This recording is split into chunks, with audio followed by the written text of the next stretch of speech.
Hello everyone. आप सभी का फिर से स्वागत है।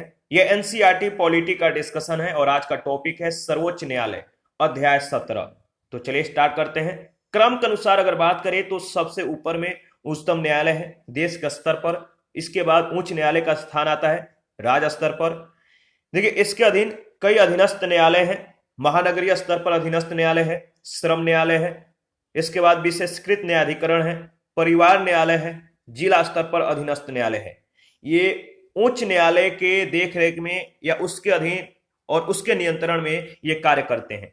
महानगरीय स्तर पर जो अधीनस्थ न्यायालय है, इसके संदर्भ में अगर बात करें तो इसके बाद मेट्रोपॉलिटन न्यायालय आता है। इसको दो भागों में बांट दिया गया है, एक दीवानी, दूसरा फौजदारी।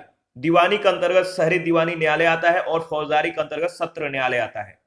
विशेषकृत जो न्यायाधिकरण है, इसके अंतर्गत प्रशासनिक न्यायाधिकरण, आयकर न्यायाधिकरण, वाहन दुर्घटना न्यायाधिकरण, सहकारी न्यायाधिकरण, किराया नियंत्रण न्यायाधिकरण और राष्ट्रीय हरित न्यायाधिकरण आता है। जिला स्तर पर अधीनस्थ न्यायालय जो है, इसके अधीन जिला एवं सत्र न्यायालय, और इसको भी दो भागों में बांट दिया गया है, दीवानी और फौजदारी। दीवानी के अंतर्गत जिला न्यायालय, उप न्यायालय और मुख्य कनिष्ठ दीवानी न्यायाधीश न्यायालय आता है। इसके बाद फौजदारी के अंतर्गत अगर बात करें तो इसके अंतर्गत सत्र न्यायालय, न्यायिक मजिस्ट्रेट कोर्ट प्रथम श्रेणी के और न्यायिक मजिस्ट्रेट कोर्ट द्वितीय श्रेणी के आते हैं।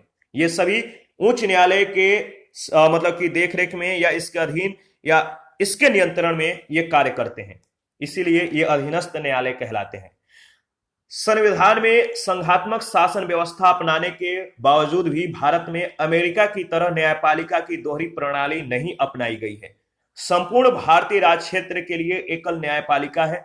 भारत में न्यायपालिका की जो संरचना है वो पिरामिड के समान है, जिसमें शीर्ष पर सर्वोच्च न्यायालय, उसके नीचे उच्च न्यायालय और उच्च न्यायालयों के नीचे अधीनस्थ न्यायालय है। संविधान के अनुसार अगर बात करें तो अधीनस्थ न्यायालय वे न्यायालय होते हैं जो उच्च न्यायालय के अधीन एवं उसके नियंत्रण में कार्य करते हैं। अधीनस्थ न्यायालयों की जो संरचना है वो भिन्न भिन्न राज्यों में विविधतापूर्ण है, भिन्न भिन्न है, डिफरेंट है, परंतु इनकी सामान्य विशेषताएं एक जैसी है। भारत में लोकतांत्रिक गणराज्य की स्थापना के 2 दिन बाद ही 28 जनवरी 1950 को उच्चतम न्यायालय अस्तित्व में आया था।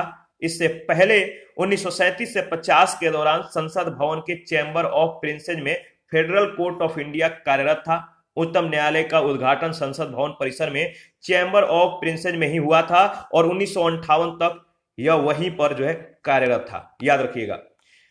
देखिए, भारत की जो एकीकृत न्यायपालिका है, अगर देश के स्तर पर बात करें तो सर्वोच्च न्यायालय होता है और ये पूरे देश में एक है।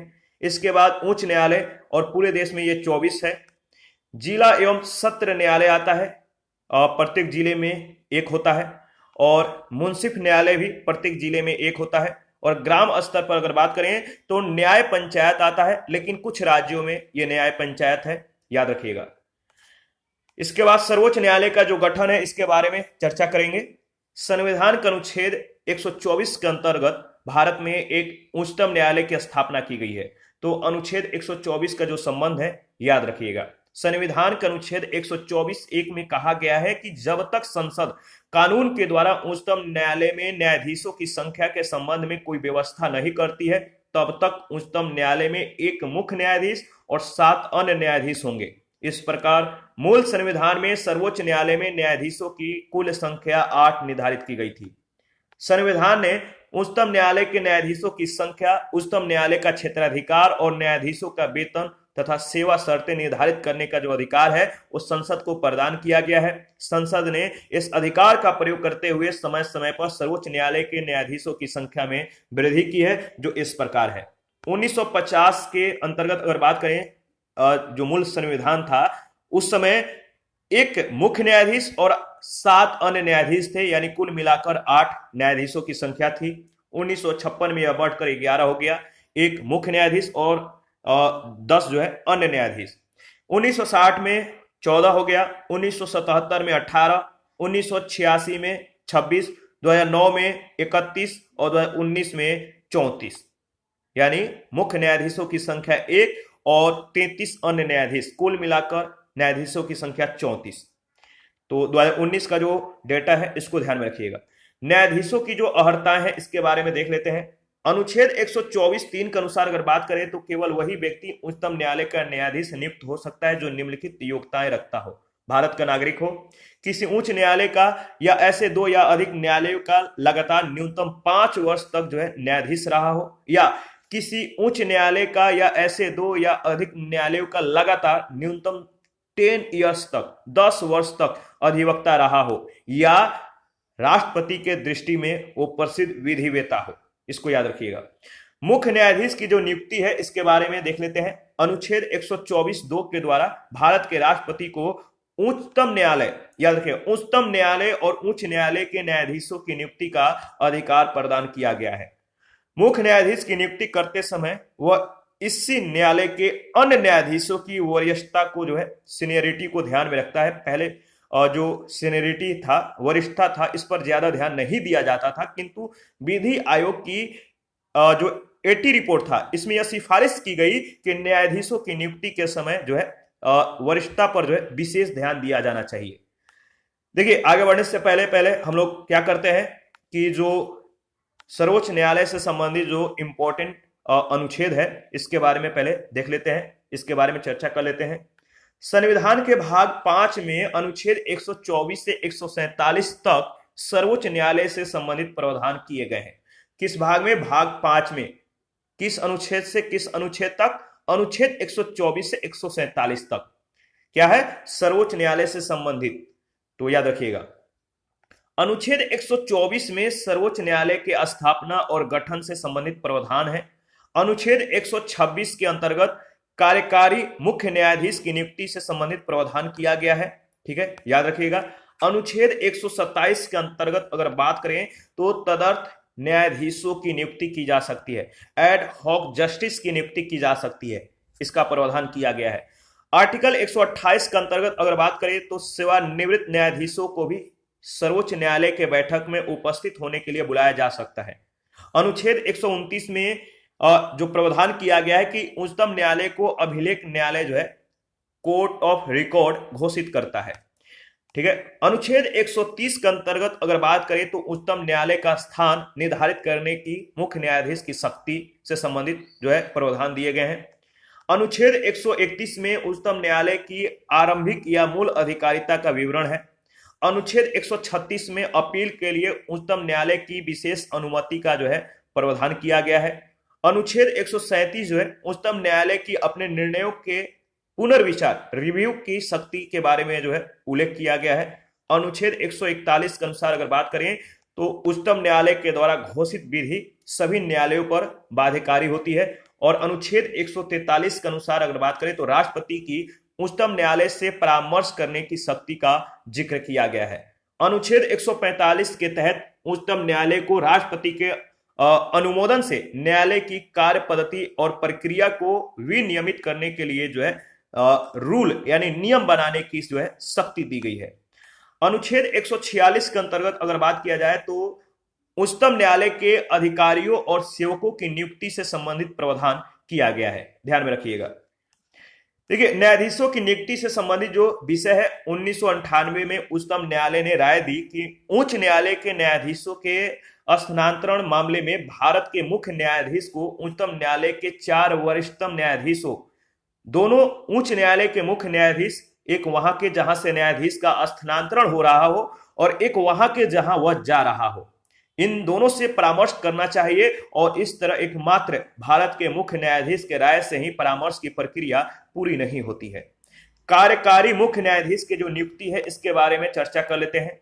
देखिए, संविधान का अनुच्छेद 126 के अनुसार अगर बात करें तो जब कभी भारत के मुख्य न्यायाधीश का पद रिक्त हो या अनुपस्थिति या किसी अन्य कारण से वह अपने कर्तव्यों का पालन करने में असमर्थ हो तो सर्वोच्च न्यायालय के अन्य न्यायाधीशों में से ऐसा एक न्यायाधीश जिसे राष्ट्रपति इस प्रयोजन के लिए नियुक्त करे उस पद के कर्तव्यों का वो पालन करेगा। इसके बाद देखिए, तदर्थ न्यायाधीशों की जो नियुक्ति है इसके विषय में चर्चा कर लेते हैं।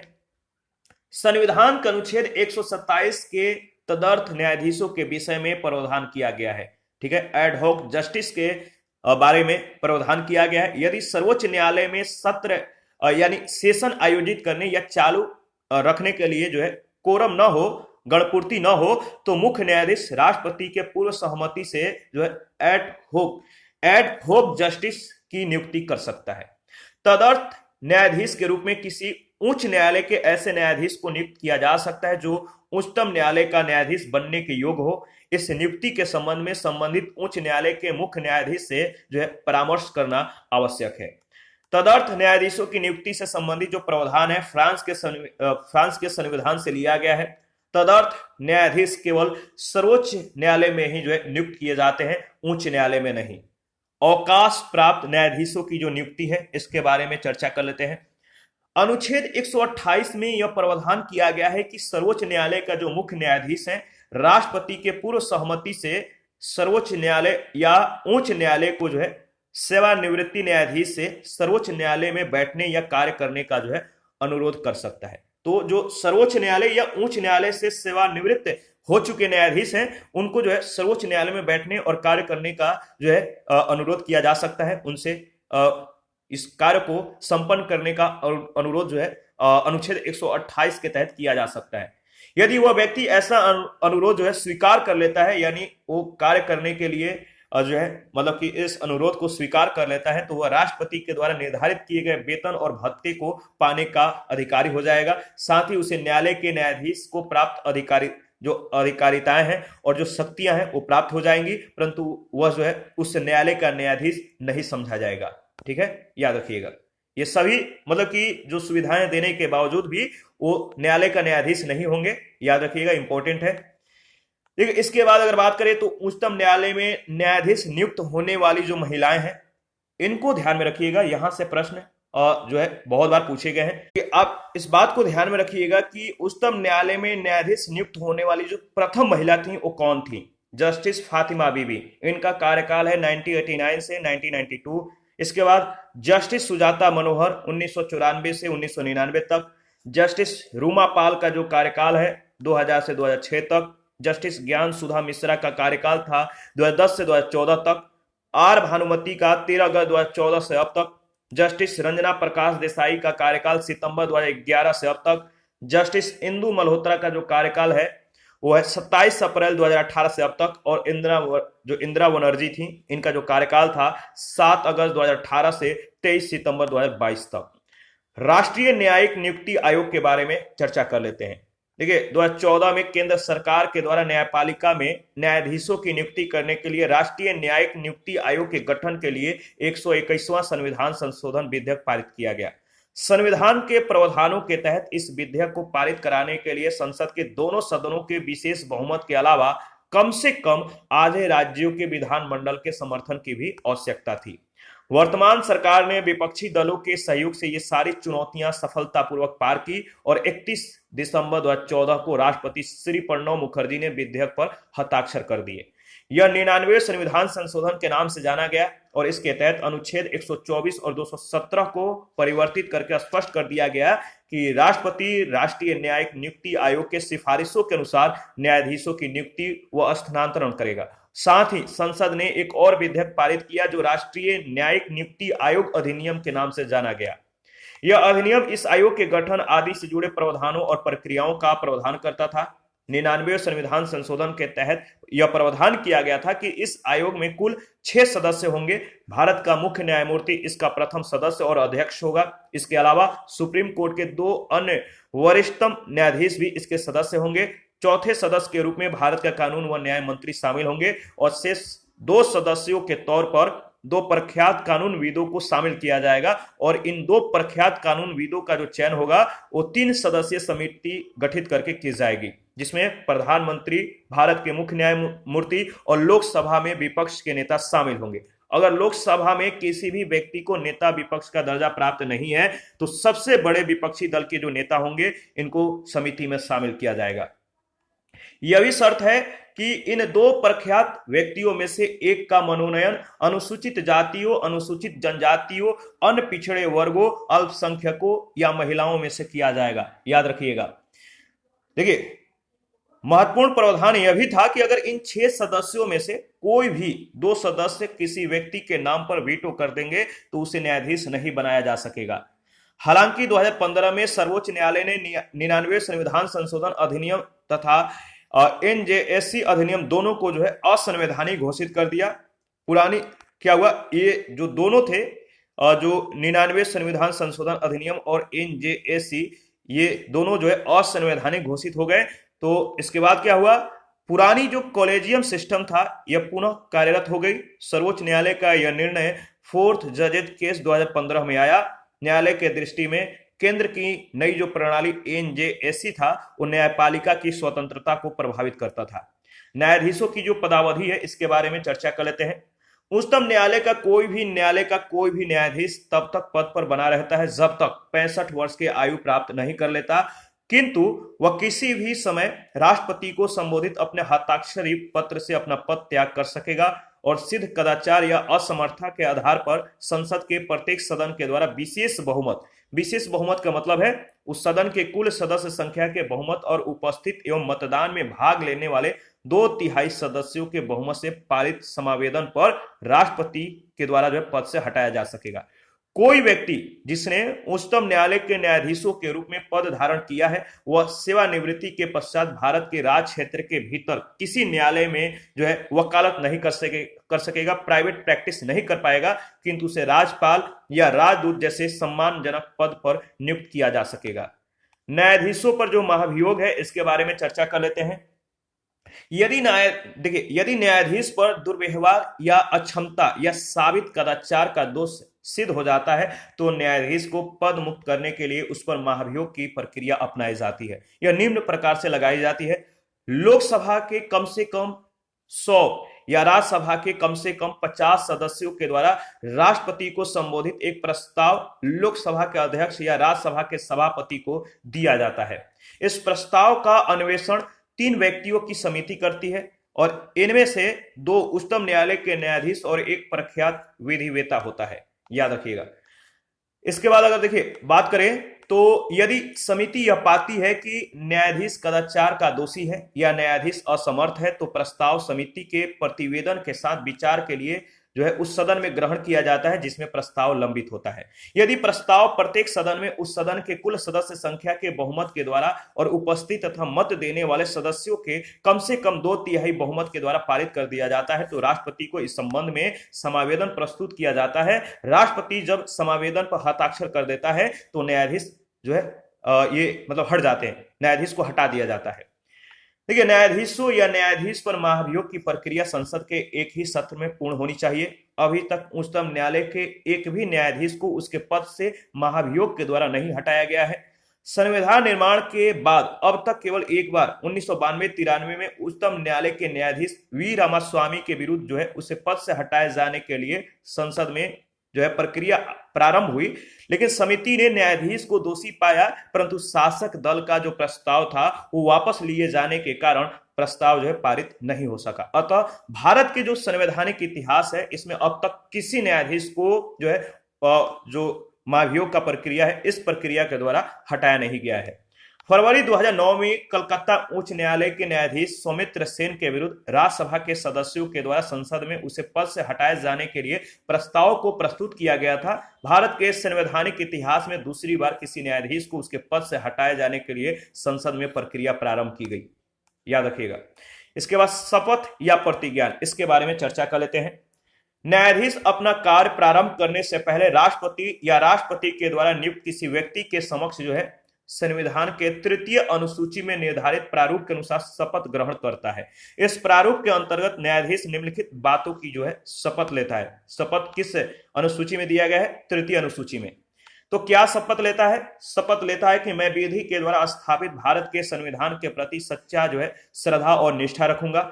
मैं भारत की संप्रभुता और अखंडता को अक्षुण्ण रखूंगा। मैं सम्यक प्रकार से श्रद्धा पूर्वक तथा अपनी पूरी योग्यता, ज्ञान और विवेक से अपने पद के कर्तव्यों का भय या पक्षपात, अनुराग या द्वेष के बिना पालन करूंगा। मैं संविधान और विधियों की मर्यादाएं बनाए रखूंगा। इस तरह से ये जो है मतलब कि अपना जो है शपथ लेता है। उच्चतम न्यायालय के न्यायाधीश एवं भारत के नियंत्रक एवं महालेखा परीक्षक दोनों के लिए जो है अनुसूची 3 में शपथ का एक ही प्रारूप दिया गया है।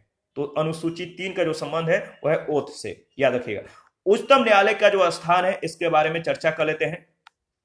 देखिए, संविधान ने उच्चतम न्यायालय का स्थान दिल्ली घोषित किया है। साथ ही मुख्य न्यायाधीश को यह अधिकार है कि उच्चतम न्यायालय का स्थान कहीं और स्थानांतरित कर सकता है, परंतु ऐसा निर्णय वह राष्ट्रपति के पूर्व अनुमति के बाद ही ले सकता है और यह व्यवस्था वैकल्पिक है, न कि अनिवार्य।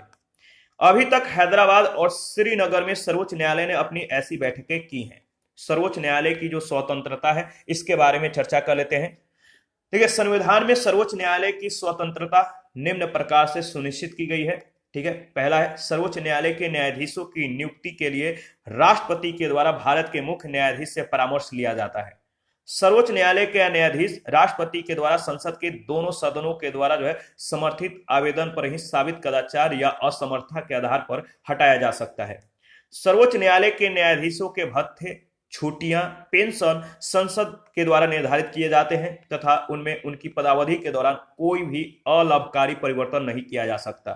सर्वोच्च न्यायालय के प्रशासनिक व्यय तथा न्यायालय के न्यायाधीशों और अन्य कर्मचारियों के वेतन भत्ते आदि भारत के संचित निधि पर भारित होते हैं, अतः संसद के द्वारा उन पर मतदान नहीं किया जा सकता है। सर्वोच्च न्यायालय अथवा किसी उच्च न्यायालय के किसी न्यायाधीश के आचरण के संबंध में संसद या अथवा किसी राज्य विधानमंडल में कोई बहस नहीं की जा सकती, बशर्ते उन्हें उनके पद से हटाए जाने की प्रक्रिया के क्रम में राष्ट्रपति के समक्ष आवेदन प्रस्तुत करने के प्रस्ताव के समय।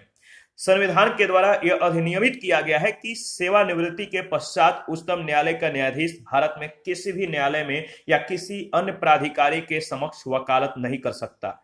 सर्वोच्च न्यायालय का जो क्षेत्राधिकार या जो शक्तियां हैं इसके बारे में चर्चा कर लेते हैं। सर्वोच्च न्यायालय अमेरिका के सुप्रीम कोर्ट की तरह परिसंघीय न्यायालय यानी फेडरल कोर्ट मूल अधिकारों का संरक्षक तथा संविधान का अंतिम व्याख्याकार है, जबकि इंग्लैंड के, याद रखिएगा, जबकि इंग्लैंड के हाउस ऑफ जो लॉर्ड्स है, इंग्लैंड के हाउस ऑफ लॉर्ड्स के बारे में अगर बात करें तो इसको ध्यान में रखिएगा। इनकी जो हाउस ऑफ लॉर्ड्स है इनकी न्यायिक समिति यानी या सर्वोच्च जो न्यायालय है, जो न्यायिक समिति है, इसके तरह देश के सभी जो सिविल और क्रिमिनल विषय है इसमें अपील की अंतिम या इसे अपील का अंतिम न्यायालय भी कहा जाता है। ये मतलब कि अपील का अंतिम न्यायालय भी है। तो अगर बात करें तो जो याद रखिएगा जो सर्वोच्च न्यायालय है अमेरिका के सुप्रीम कोर्ट के तरह परिसंघीय न्यायालय मूल अधिकारों का संरक्षक और संविधान का अंतिम व्याख्याकार है, जबकि इंग्लैंड के जो हाउस ऑफ लॉर्ड्स की न्यायिक समिति है इसकी तरह ये देश के सभी सिविल और आपराधिक विषयों में अपील का अंतिम न्यायालय है। वह राष्ट्रपति को परामर्श देने की शक्ति रखता है अनुच्छेद 143 के तहत, और जो इसे उपयुक्त दोनों न्यायालयों से अलग करती है। सर्वोच्च न्यायालय के क्षेत्राधिकार तथा शक्तियों को निम्नलिखित वर्गों में बांटा जा सकता है। ठीक है, मूल अथवा आरंभिक जो अधिकारिता है इसके बारे में चर्चा कर लेते हैं। मूल या आरंभिक क्षेत्राधिकार का जो अर्थ है कि संविधान के अनुच्छेद 131 के अंतर्गत किसी वाद का प्रारंभ सर्वोच्च न्यायालय में ही होगी। मूल अधिकारिता के अंतर्गत सर्वोच्च न्यायालय 3 तरह के विषयों की सुनवाई करता है। ऐसे विवाद जिनमें एक तरफ भारत सरकार हो और दूसरी तरफ एक या एक से अधिक राज्यों की सरकारें। दूसरा, ऐसे विवाद जिनमें एक और एक या एकाधिक राज्य हो तथा दूसरी ओर भी एक या एकाधिक राज्य हो। तो एक तरफ क्या हो सकता है, पहला जो कंडीशन है कि ऐसा विवाद जिनमें एक तरफ भारत सरकार हो और दूसरी तरफ एक या एक से अधिक राज्यों की कि पक्ष हो। दूसरा जो विवाद हो सकता है जिसमें एक और या एक से अधिक राज्य हो और दूसरे ओर एक या एक से भी अधिक राज्य हो। तीसरा क्या है कि ऐसे विवाद जिनमें एक और भारत सरकार और एक या एकाधिक राज्य हो और दूसरी तरफ एक या एकाधिक राज्य हो। तो ये कंडीशन याद रखिएगा। अनुच्छेद 131 में निर्दिष्ट मूल क्षेत्राधिकार के जो अपवाद हैं वो क्या है देख लेते हैं। कोई भी जो नागरिक है इस अनुच्छेद के तहत केंद्र या राज्य सरकार के विरुद्ध मुकदमा नहीं चला सकता। केवल केंद्र और राज्यों की सरकारें ही इस अनुच्छेद के अंतर्गत वाद दायर कर सकती हैं।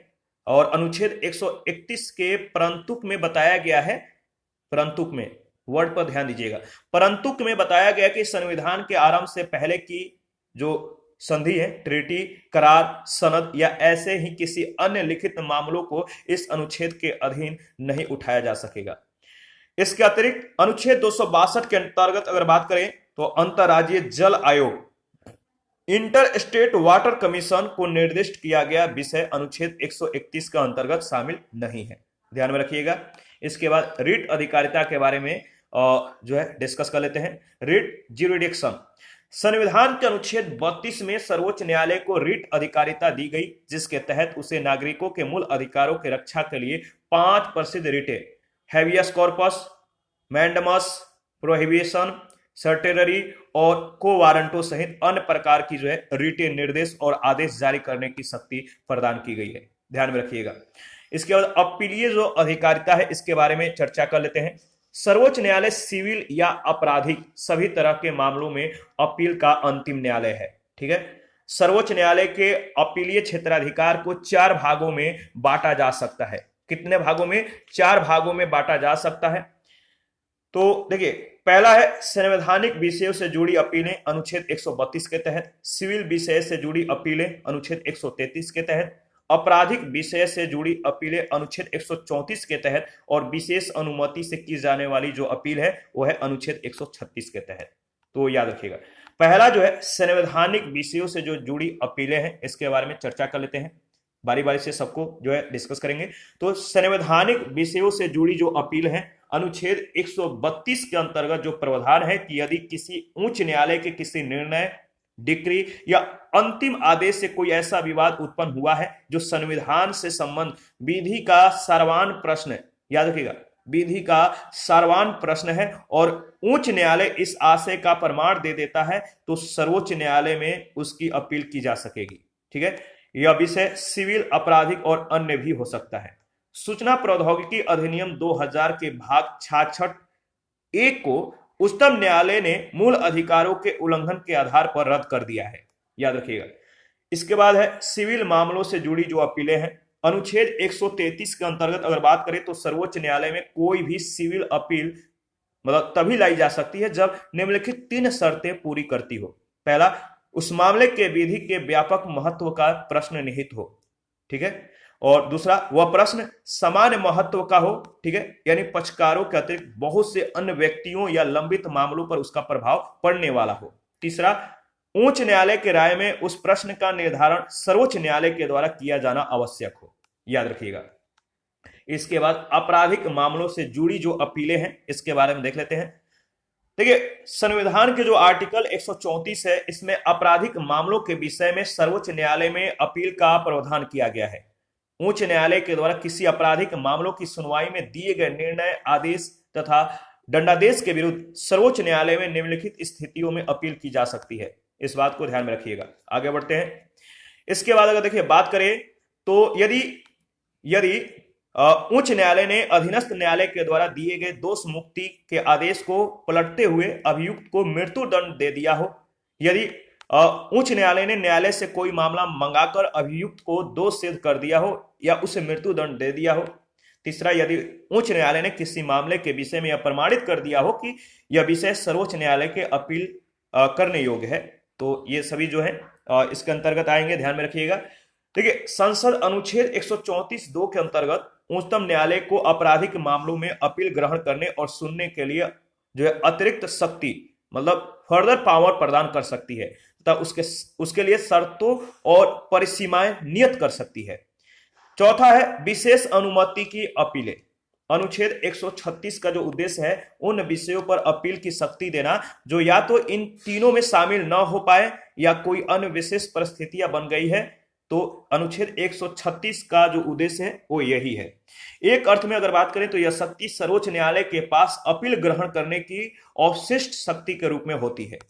यह उच्चतम न्यायालय की विवेकाधीन शक्ति है। यदि व्यक्ति को अन्य किसी साधन के द्वारा न्याय न मिल सके तो उच्चतम न्यायालय के द्वारा विशेष इजाजत की शक्ति का जो है प्रयोग किया जाता है। विशेष इजाजत के अंतर्गत अगर बात करें तो सैन्य अधिकरणों के निर्णय की अपील उच्चतम न्यायालय में नहीं हो सकती है। इसके बाद सलाहकारी जो अधिकारिता है इसके बारे में चर्चा कर लेते हैं। तो देखिए, सलाहकारी जो अधिकारिता है वो क्या है। अनुच्छेद 143 में सर्वोच्च न्यायालय को सलाहकारी अधिकारिता दी गई है, ठीक है। अनुच्छेद 143 के 2 खंड हैं, 143(1) और 143(2). दोनों खंड राष्ट्रपति को सर्वोच्च न्यायालय से सलाह मांगने की शक्ति प्रदान करते हैं, किंतु दोनों की विषय वस्तु जो है वो अलग अलग है। अनुच्छेद 143(1) के अनुसार अगर बात करें तो यदि किसी समय राष्ट्रपति को प्रतीत होता है कि विधि या तथ्य का कोई ऐसा प्रश्न उत्पन्न हुआ है या उत्पन्न होने की संभावना है जो ऐसे प्रकृति का हो या व्यापक महत्व का हो, तो उस पर सर्वोच्च न्यायालय का परामर्श प्राप्त करना आवश्यक है। तो वह उस प्रश्न पर विचार करने के लिए सर्वोच्च न्यायालय को निर्देश जारी कर सकेगा और न्यायालय ऐसी सुनवाई के पश्चात जो वह ठीक समझता है राष्ट्रपति को उस पर जो अपनी राय दे सकेगा, याद रखिएगा। इसके बाद अगर बात करें तो देखिए, केरल शिक्षा विधेयक 1958 के मामले में सर्वोच्च न्यायालय ने स्पष्ट किया था कि अनुच्छेद 143 के अधीन दी गई राय सम्मान के योग्य तो है किंतु बाध्यकारी नहीं है। वर्तमान में भी यह सिद्धांत माना जाता है। ठीक है, अनुच्छेद 143(2) का जो संबंध है, इसका जो संबंध है याद रखिएगा, 243(2) का संबंध भी सलाहकारी अधिकारिता से है और इसमें कहा गया है कि यदि कोई विषय अनुच्छेद 131 के परंतुक में वर्णित है तो भी जो है राष्ट्रपति उसे सर्वोच्च न्यायालय के राय जानने के लिए निर्दिष्ट कर सकेगा और सर्वोच्च न्यायालय विचार करने के बाद अपनी राय देगा। राष्ट्रपति के द्वारा परामर्श मांगे जाने पर सर्वोच्च न्यायालय परामर्श देने के लिए बाध्य नहीं है। अनुच्छेद 131 के परंतुक में लिखा गया है कि इस संविधान के लागू होने से पहले किसी संधि, करार, सनद या किसी अन्य लिखित प्रपत्रों से उत्पन्न विवादों को इस अनुच्छेद के तहत नहीं उठाया जा सकेगा। अभिलेख न्यायालय की जो शक्तियां हैं इसके बारे में चर्चा कर लेते हैं। अनुच्छेद 129 में घोषणा की गई है कि सर्वोच्च न्यायालय अभिलेख न्यायालय होगा और उसको अपनी अवमानना के लिए दंड देने की जो है शक्ति सहित ऐसे न्यायालय की सभी शक्तियां होंगी। अभिलेख न्यायालय की जो विशेषताएं हैं इसके बारे में चर्चा कर लेते हैं। देखिए, उसके सभी निर्णय, आदेश या निर्देश आदि जो है अस्थायी स्मृति में सुरक्षित रखे जाते हैं ताकि सभी अधीनस्थ न्यायालय उन्हें पूर्व उदाहरण के रूप में प्रस्तुत कर सकें। अभिलेख न्यायालय की दूसरी विशेषता यह है कि उसे अपने जो है अवमानना के लिए दंड देने की शक्ति जो है दी गई है, तो उसे दंड देने की शक्ति होती है। न्यायिक पुनर्विलोकन की जो शक्ति है, पावर ऑफ जुडिशियल रिव्यू, इसके बारे में चर्चा कर लेते हैं। भारतीय सर्वोच्च न्यायालय के पास अमेरिकी सुप्रीम कोर्ट के तरह, जो अमेरिकी सुप्रीम कोर्ट है, इसकी तरह न्यायिक पुनर्विलोकन की अत्यंत व्यापक शक्ति तो नहीं है, किंतु कुछ मामलों में उसे यह शक्ति प्राप्त है। संविधान के किसी भी अनुच्छेद में इस शक्ति का स्पष्ट वर्णन नहीं किया गया है, किंतु अनुच्छेद 13, 32, अनुच्छेद 132, 133 से यह शक्ति जो है निगमित होती है, मतलब कि इनकॉर्पोरेटेड होती है। 9वीं अनुसूची भी न्यायिक समीक्षा के दायरे में है, इसके बारे में देख लेते हैं। देखिए, पूर्व मुख्य न्यायाधीश वाई के सबरवाल की अध्यक्षता में 9 सदस्यीय खंडपीठ ने 11 जनवरी 2007 को निर्णय दिया कि 9वीं अनुसूची में शामिल की गई कोई भी कानून न्यायिक समीक्षा के सीमा से बाहर नहीं है। इससे पहले इस सूची में शामिल कानून जो है न्यायिक समीक्षा के दायरे से बाहर थे। तो 2007 का जो निर्णय आया था वाई के सबरवाल की अध्यक्षता में, वो कि 9वीं अनुसूची में कोई भी जो कानून है वो न्यायिक समीक्षा से बाहर अब नहीं है, यानी इनकी न्यायिक समीक्षा की जा सकेगी। इस बात को ध्यान में रखिएगा। आगे बढ़ते हैं। देखिए, अगर बात करें तो सर्वोच्च न्यायालय की न्यायिक पुनर्विलोकन की शक्ति है वो संविधान के मूल ढांचे का अंग है, जिसे संसद किसी भी स्थिति में न तो कम कर सकती है और न छीन सकती है। अन्य शक्तियां व अधिकारिताएं जो है इसके बारे में मतलब कि डिस्कस कर लेते हैं। Other powers and jurisdictions. देखिए, अपने निर्णयों पर पुनर्विचार करने या सुधारने की जो शक्ति है, अनुच्छेद 137 के तहत सर्वोच्च न्यायालय को यह शक्ति दिया गया है। वह अपने निर्णय या आदेश को पुनर्विलोकन कर सकता है, उन्हें बदल भी सकता है।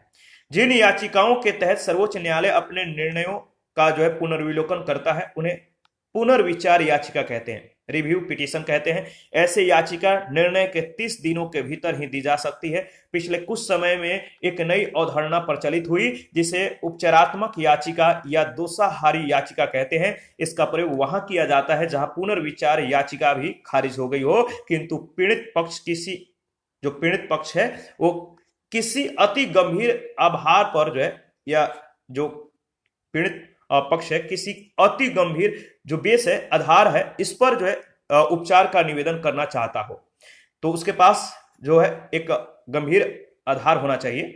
सर्वोच्च न्यायालय के द्वारा घोषित विधि का सभी न्यायालयों पर जो है आबादकारी होना। अनुच्छेद 141 में यह बात कहा गया है कि सर्वोच्च न्यायालय के द्वारा घोषित विधि भारत के राज क्षेत्र के भीतर सभी न्यायालयों पर जो है आबादकारी होगी। पूर्ण न्याय करने की जो शक्ति है वो इस शक्ति को जो है अनुच्छेद 142 के तहत दी गई है और इसमें कहा गया है कि सर्वोच्च न्यायालय ऐसे डिक्री पारित कर सकेगा या ऐसा आदेश दे सकेगा जो उसके समक्ष किसी वाद या विषय में पूर्ण न्याय करने के लिए आवश्यक हो।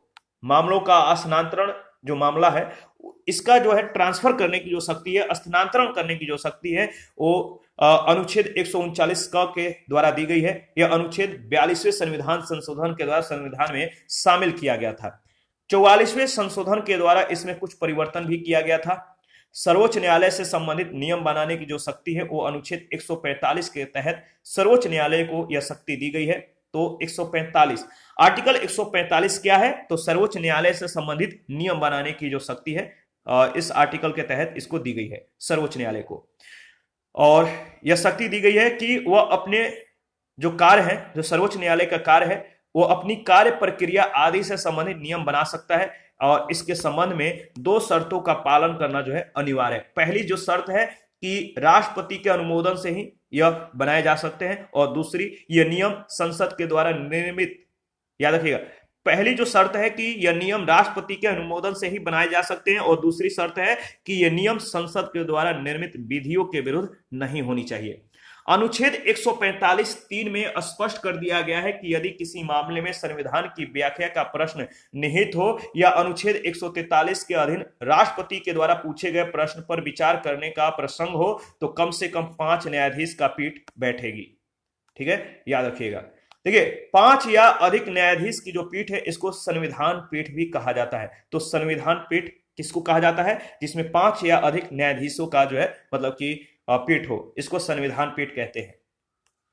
देखिए, न्यायिक अधीक्षण की जो शक्ति है सर्वोच्च न्यायालय को देश के सभी न्यायालय और उनके पंचायतों आदि का न्यायिक अधीक्षण करने की जो है शक्ति दी गई है। अनुच्छेद 144 में यह भी स्पष्ट कर दिया गया है कि जो भारत के राज क्षेत्र है, भारत के राज क्षेत्र के सभी सिविल और न्यायिक प्राधिकारी सर्वोच्च न्यायालय की सहायता में कार्य करेंगे। संविधान की व्याख्या की जो शक्ति है, सर्वोच्च न्यायालय को संविधान की व्याख्या का अंतिम और पूर्ण, मतलब कि जो सर्वोच्च न्यायालय है वो संविधान की व्याख्याकार है, इसको जो है संविधान की व्याख्या का अंतिम और पूर्ण अधिकार दिया गया जो उसे मुख्यतः अनुच्छेद 13, 132 और 133 से प्राप्त होता है।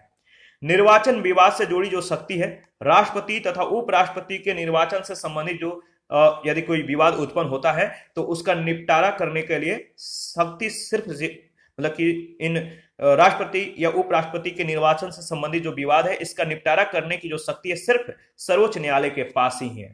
तो सिर्फ सर्वोच्च न्यायालय इन विवादों को जो है निपटा सकती है, राष्ट्रपति और उपराष्ट्रपति से संबंधित जो इनके निर्वाचन से संबंधित जो कोई विवाद है। तो राष्ट्रपति के द्वारा परामर्श के लिए जो भेजे गए मामले हैं, जैसे 1951 में, याद रखिए 1951 में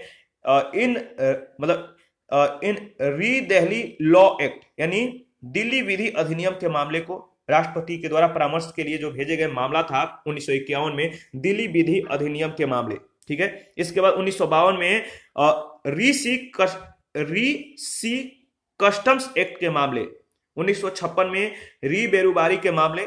ठीक है, 1958 में इन री केरल एजुकेशन विधेयक, 1965 में केशव सी के मामले और 1974 में प्रेसिडेंशियल पोल राष्ट्रपति के चुनाव के मामले, 1978 में स्पेशल कोर्ट रेफरेंस के मामले, 1951 में कावेरी जल विवाद अधिकरण के मामले को और 1993 में अयोध्या मंदिर के मामले को, 1998 में उच्चतम न्यायालय के न्यायाधीशों की नियुक्ति और स्थानांतरण के मामले को।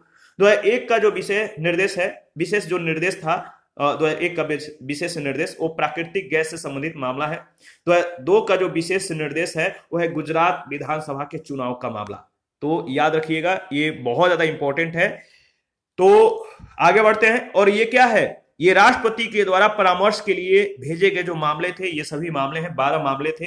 तो इसको ध्यान में रखिएगा कि कौन कौन से मामले जो है परामर्श के लिए राष्ट्रपति के द्वारा भेजा गया था, कहवा, सर्वोच्च न्यायालय। देखिए, इसके बाद अगर बात करें तो राम जन्मभूमि व बाबरी मस्जिद के मामले में जो है उच्चतम न्यायालय के 5 सदस्यीय पीठ यानी मुख्य न्यायाधीश एम.एन. वेंकटचलैया, इन्होंने 24 अक्टूबर 1994 को जो है राष्ट्रपति के द्वारा मांगी गई राय पर कोई सलाह देने से जो है मना कर दिया था। सर्वोच्च न्यायालय की शक्तियों में जो वृद्धि है इसके बारे में चर्चा कर लेते हैं। देखिए, अनुच्छेद 138 के अनुसार संसद सर्वोच्च न्यायालय को अतिरिक्त अधिकारिता देने के लिए विधि बना सकती है, याद रखिएगा, परंतु संसद सर्वोच्च न्यायालय की अधिकारिता को कम नहीं कर सकती है। अनुच्छेद 139 के अंतर्गत अगर बात करें तो संसद को शक्ति दी गई है कि वह सर्वोच्च न्यायालय की रीट अधिकारिता का जो है विस्तार कर सके। आगे बढ़ते हैं। देखिए, ये सभी पॉइंट बहुत ज्यादा महत्वपूर्ण है, इसको आप ध्यान में रखिएगा। इसके बाद सर्वोच्च न्यायालय विशिष्ट के संदर्भ में जो फैक्ट हैं, जो तथ्य है, इसके बारे में चर्चा कर लेते हैं। आप रट जाइएगा, 2-3 बार इसको रिवीजन कीजिएगा। अगर आपके पास पीडीएफ नहीं है तो पीडीएफ ले लीजिए, ठीक है। और Telegram channel, Telegram quiz group या चैनल के कम्युनिटी बॉक्स में जाइए, वहां पे इसके रिगार्डिंग में इंफॉर्मेशन को अपडेट कर दिया गया है। तो सर्वोच्च न्यायालय विशिष्ट के संदर्भ में जो फैक्ट है, भारत में संघीय न्यायालय फेडरल कोर्ट की स्थापना 1 अक्टूबर 1937 को भारत सरकार अधिनियम 1935 के तहत की गई थी और इसके प्रथम मुख्य न्यायाधीश सर मॉरिस ग्वेयर थे। कौन? Sir Morris ग्वेयर। भारत के 11वें मुख्य न्यायाधीश एम हिदायतुल्लाह ने 20 जुलाई 1969 से 24 अगस्त 1969 तक भारत के कार्यवाहक राष्ट्रपति का पदभार ग्रहण किया था। वे अब तक के एकमात्र ऐसे मुख्य न्यायाधीश हैं जिन्होंने कार्यवाहक राष्ट्रपति के रूप में अपना कार्य जो है मतलब कि अपना योगदान दिया था। भारत के मुख्य न्यायाधीश के पद पर सबसे लंबी अवधि तक यानी 7 वर्ष 4 माह 20 दिन कार्य करने वाले न्यायाधीश वाईवी चंद्रचूड़ हैं, यशवंत विष्णु। दूसरा स्थान भुवनेश्वर प्रसाद सिन्हा का है, जिन्होंने लगभग 4 वर्ष 4 माह तक जो है मुख्य न्यायाधीश के पद पर कार्य किया था। भारत के मुख्य न्यायाधीश के रूप में सबसे कम समय तक यानी मात्र 18 दिन कार्य करने वाले न्यायाधीश KNC कमल नारायण सिंह हैं। दूसरे स्थान पर न्यायाधीश S राजेंद्र बाबू 29 दिन तक। तीसरे स्थान पर न्यायाधीश GV पटनायक 40 दिन। तो याद रखिए, सबसे कम दिन तक ये मतलब कि भारत के मुख्य न्यायाधीश के रूप में काम करने वाले ये न्यायाधीश थे। इसके बाद न्यायमूर्ति फातिमा बीबी उच्चतम न्यायालय की प्रथम महिला न्यायाधीश थी और अब तक याद रखिए, अब तक उच्चतम न्यायालय में नियुक्त होने वाली जो अन्य महिला न्यायाधीश हैं, न्यायमूर्ति सुजाता मनोहर, न्यायमूर्ति रूमा पाल, न्यायमूर्ति ज्ञान सुधा मिश्रा, न्यायमूर्ति रंजन देसाई, न्यायमूर्ति इंदु मल्होत्रा और न्यायमूर्ति इंदिरा बनर्जी हैं। न्यायमूर्ति ज्ञान सुधा मिश्रा उच्चतम न्यायालय की चौथी महिला जज हैं। उन्हें अप्रैल 2010 में उच्चतम न्यायालय में नियुक्त किया गया था और इसके पूर्व वह पटना उच्च न्यायालय के मुख्य न्यायाधीश थी। न्यायमूर्ति इंदु मल्होत्रा देश की ऐसी पहली महिला अधिवक्ता है जो वकालत से सीधे सर्वोच्च न्यायालय के न्यायाधीश पर जो है न्यायाधीश के पद पर नियुक्त की गई हैं। 37वें मुख्य न्यायाधीश न्यायमूर्ति KG बालकृष्णन भारत के प्रथम दलित मुख्य न्यायाधीश थे। 38वें मुख्य न्यायाधीश न्यायमूर्ति SH कपाड़िया स्वतंत्र भारत में जन्म लेने वाले भारत के प्रथम मुख्य न्यायाधीश थे। 17वें मुख्य न्यायमूर्ति PN भगवती भारत में लोकहितवाद यानी PIL public interest litigation PIL के प्रणेता कहे जाते हैं। कौन? PN भगवती। यहां से प्रश्न कई बार पूछे जाते हैं। अनुच्छेद 140 में कहा गया है कि संसद विधि के द्वारा सर्वोच्च न्यायालय को ऐसी आनुषंगिक शक्तियां जो है दे सकती है जो सर्वोच्च न्यायालय को दी गई शक्तियां और अधिकारिताओं को प्रभावी बनाने के लिए जरूरी हो। इसके बाद अनुच्छेद 134(2) के तहत अगर बात करें तो संसद आपराधिक अपीलों के मामले में सर्वोच्च न्यायालय की अधिकारिता जो है बढ़ा सकती है। न्यायाधीशों के वेतन और भत्ते के बारे में अगर बात करें तो अनुच्छेद 125 के अनुसार उच्चतम न्यायालय के न्यायाधीशों को ऐसे वेतन और भत्ते दिए जाएंगे जो संसद विधि के द्वारा निर्धारित करे। संसद के द्वारा पारित उच्चतम न्यायालय एवं जो उच्च न्यायालय है इसके न्यायाधीश वेतन सेवा शर्तें संशोधन अधिनियम 2009 के अनुसार, याद रखिएगा, संसद के द्वारा पारित उच्च न्यायालय और उच्चतम न्यायालय के न्यायाधीश जिनके वेतन और सेवा शर्तें हैं संशोधन अधिनियम 2009 के अनुसार उच्चतम न्यायालय के मुख्य न्यायाधीश का वेतन 1 लाख रुपया और अन्य न्यायाधीशों का वेतन 90,000 रुपया है। हाल ही में केंद्र सरकार के द्वारा उच्चतम न्यायालय के मुख्य न्यायाधीश और अन्य न्यायाधीशों के वेतन के संबंध में सूचना जारी की है, जिसके अनुसार भारत के मुख्य न्यायाधीश का जो वेतन है कितना, तो याद रखिएगा, भारत के मुख्य न्यायाधीश का वेतन 2,80,000 रुपये और उच्चतम न्यायालय के अन्य न्यायाधीशों का जो वेतन है 2,50,000 रुपये कर दिया गया है। तो अब कितना है? 2,80,000 और 2,50,000। तो मुख्य न्यायाधीश का जो वेतन होगा 30,000 ज्यादा है और अन्य न्यायाधीशों का 2,50,000 है। उच्चतम न्यायालय के न्यायाधीशों के वेतन भत्ते और पेंशन भारत के संचित निधि पर जो है कंसोलिडेटेड फंड ऑफ इंडिया पर भारित होता है। और सर्वोच्च न्यायालय के न्यायाधीशों की नियुक्ति के बाद उनके वेतन भत्तों में कोई जो है अलाभकारी परिवर्तन नहीं किया जा सकता है अनुच्छेद 125 के तहत। परंतु जब अनुच्छेद 360 के तहत वित्तीय आपातकाल लागू हो तो उच्चतम न्यायालय के न्यायाधीशों के वेतन भत्ते को कम करने के लिए राष्ट्रपति निर्देश दे सकता है। उच्चतम न्यायालय के न्यायाधीशों के लिए पेंशन व सेवानिवृत्ति जो वेतन है, जो ग्रेच्युटी है, इसकी व्यवस्था सर्वप्रथम 1976 में की गई थी। ठीक है, ध्यान में रखिएगा। इसके बाद भारत के जो मुख्य न्यायाधीश हैं, इनके क्रम को देख लेते हैं। तो याद रखिएगा, जो मुख्य न्यायाधीश हैं, पहला नाम है हीरालाल जे कानिया, हीरालाल जे कानिया। इसके बाद देखिए, कार्यकाल नहीं देखेंगे, कार्यकाल ज्यादा इंपॉर्टेंट नहीं है, बट क्रम याद रखिएगा, कौन कौन जो है मुख्य न्यायाधीश रहे हैं, कौन कौन व्यक्ति जो है भारत के मुख्य न्यायाधीश हैं, चीफ जस्टिस ऑफ इंडिया कौन कौन है, यहां से प्रश्न पूछे जाते हैं। तो 4 नाम दे दिया जाएगा, उसमें से एक पूछा जाएगा कि इनमें से कौन जो है the chief justice of India नहीं है। तो पहला नाम आता है हीरालाल जे कानिया का। इसके बाद M Patanjali Sastri, Mehr Chand Mahajan, V K Mukherjea, S R Das, इसके बाद Bhuvaneshwar Prasad Sinha, P V Gajendragadkar, A K Sarkar, K Subba Rao, K N Wanchoo, M Hidayatullah, J C Shah और S M Sikri, Ajit Nath Ray, M H Beg, Y V Chandrachud, P N Bhagwati, R S Pathak, E S Venkataramiah, इसके बाद सव्यसाची Mukherjee, Ranganath Misra, K N C, M H Kania, Lalit Mohan Sharma.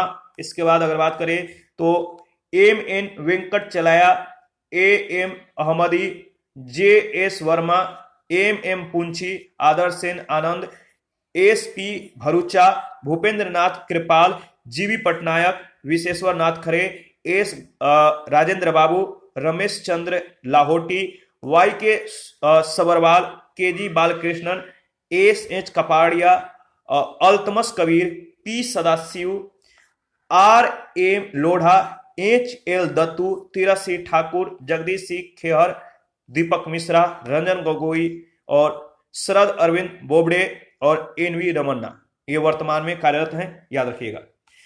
इसके बाद न्यायाधीशों को जो प्राप्त उन्मुक्तियां हैं, इसके बारे में चर्चा कर लेते हैं। तो देखिए, अनुच्छेद 121 के तहत अगर बात करें तो उच्चतम न्यायालय तथा उच्च न्यायालय के न्यायाधीशों के आचरण के संबंध में संसद में चर्चा पर प्रतिबंध लगाया गया है। इसके अनुसार उच्चतम न्यायालय तथा उच्च न्यायालय के किसी न्यायाधीश के द्वारा अपने कर्तव्यों के निर्वहन में किए गए किसी आचरण के विषय में संसद में कोई चर्चा नहीं होगी, किंतु जब ऐसे न्यायाधीश को हटाने के प्रस्ताव पर संसद में विचार चल रहा हो तो उससे संबंध आचरण पर जो है संसद में चर्चा की जा सकेगी।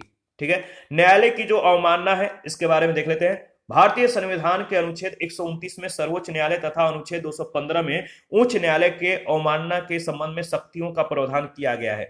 न्यायाधीशों पर जो प्रतिबंध है, इसके बारे में देख लेते हैं। कोई व्यक्ति जो उच्चतम न्यायालय का न्यायाधीश रह चुका है, भारत में किसी न्यायालय या प्राधिकारी के समक्ष वकालत या जो है कार्य है, मतलब वकालत या कार्य नहीं कर सकता है। अनुच्छेद 124(7) में यह जो प्रावधान है दिया गया है। इसके बाद 24 अप्रैल 2021 को सर्वोच्च न्यायालय के वरिष्ठतम न्यायाधीश एन वी रमन्ना को भारत का 48वां मुख्य न्यायाधीश नियुक्त किया गया है। इस बात को ध्यान में रखिएगा।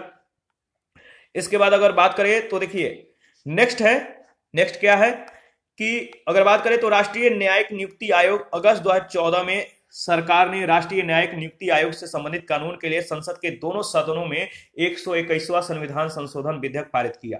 सूचना प्रौद्योगिकी अनुप्रयोग जो है, इसके बारे में चर्चा कर लेते हैं। सबसे पहले कोर्टनी के बारे में समझेंगे। कोर्टनी क्या है? यह एक सूचना पद्धति है और इसके माध्यम से देश भर में कोई भी व्यक्ति उच्चतम न्यायालय में चल रहे मुकदमों की स्थिति के बारे में जानकारी प्राप्त कर सकता है। इसी प्रकार देश के सभी उच्च न्यायालयों का जो है कंप्यूटरीकरण किया जा रहा है। इसके बाद है कोर्ट स्टेटस। यह एक वेबसाइट है जिसके माध्यम से अभियोजन पक्षों और अधिवक्ताओं को उच्चतम न्यायालयों में निर्णीत व लंबित मामलों की स्थिति बताई जाती है। इसके बाद जुडिस, यह एनआईसी के द्वारा प्रचालित एक न्यायिक सूचना पद्धति है जिसके अंतर्गत सीडी रोम पर वर्ष 1950 से 2000 तक के उच्चतम न्यायालय के सभी निर्णयों का विवरण दिया गया है। इसके बाद है प्रशासनिक सुधार के लिए गठित प्रमुख समितियां और आयोग। इसके बारे में चर्चा कर लेते हैं। देखिए, एडी गोखले की अध्यक्षता में 1951 में भारतीय लोक प्रशासनिक संस्था की स्थापना की सिफारिश के लिए यह समिति गठित हुई थी। और इसके बाद ए रामास्वामी मुदलियार की अध्यक्षता में 1956 में पब्लिक सर्विस समिति से संबंधित विषय के लिए यह समिति गठित हुई। के संथानम की अध्यक्षता में 1964 में भारतीय तथा राज्य प्रशासनिक सेवाओं और जिला प्रशासन के समस्याओं से संबंधित जो है समिति गठित हुई। मोरारजी देसाई के अध्यक्षता में 1966-70 के समय में जो है प्रशासनिक सुधार आयोग का गठन किया गया था। और तथा के इसमें मतलब कि जो मोरारजी देसाई थे और के हनुमंतैया, इन दोनों की अध्यक्षता में प्रशासनिक सुधार आयोग का गठन हुआ था 1966 से 70 के मतलब के बीच में। और डी एस कोठारी की अध्यक्षता में 1976 में भारतीय उच्च सिविल सेवा में परीक्षा और भर्ती से संबंधित नीतियां और विधि के लिए इसका गठन किया गया। धर्मवीर के अध्यक्षता में 1979 में प्रथम राष्ट्रीय पुलिस आयोग का गठन हुआ। सतीश चंद्र की अध्यक्षता में 1988-89 में सिविल सेवा परीक्षा पद्धति की समीक्षा के लिए यह समिति गठित हुई। एन एन वोरा 1997 में राजनीतिज्ञों के अपराधियों से संबंध के बारे में जो है ये समिति गठित हुई थी। और पीसी जैन की अध्यक्षता में 1998 में प्रशासनिक कानूनों की समीक्षा के लिए समिति गठित हुई। वाई के अलग 2001-2 के बीच में जो है सिविल सेवा परीक्षा पद्धति के मूल्यांकन और इसमें सुधार के लिए इस सुधार में सुझाव के लिए इस समिति का गठन किया गया था।